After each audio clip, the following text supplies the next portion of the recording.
মনা, এই খাবারটা তোর মাকে দিয়ে দিস তো। এই নে। কি আছে এর মধ্যে? বিষ? তুই এসব কি উল্টোপাল্টা বলছিস? এটা ঠাকুরের প্রসাদ। প্রসাদ? তোমরা আবার পূজা করো নাকি? হ্যাঁ, আমরাও তো পূজা করি। কেন, তোর কি আমার উপর বিশ্বাস নেই? বিশ্বাস? আরে না না, আমরা আবার যাকে তাকে বিশ্বাস করি না। তা তোর বাবার শরীর এখন কেমন আছে? ভালো?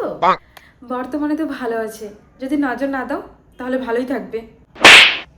তা শুনলাম তুই নাকি এবার কলেজে ভর্তি হবি। হ্যাঁ, কলেজে ভর্তি হবো তো। ও, বুঝে গেছি, তোমার নিশ্চয়ই চিন্তা হচ্ছে। আচ্ছা ঠিক আছে, কলেজের ফিসটা না হয় তুমি দিয়ে দিও। আমি কেন তোর টাকা দিতে যাবো?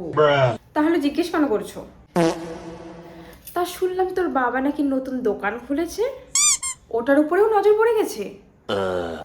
যে নজর, ওই যে কথা বলে না, শকুনের নজর। না, তোমার নজরকে বলিনি, এতে শকুনের অপমান হবে। তোর মা বাবা কি তোকে কোনো কিছু শেখায়নি বড়দের সাথে কিভাবে কথা বলতে হয়? মা বাবা শিখিয়েছে দেখেই তো এখনো পর্যন্ত কিচ্ছু বলিনি, নাহলে এতক্ষণে। আচ্ছা আমি আজকে আসি, হ্যাঁ, অন্য একদিন আসবো। আরে যাচ্ছ কেন?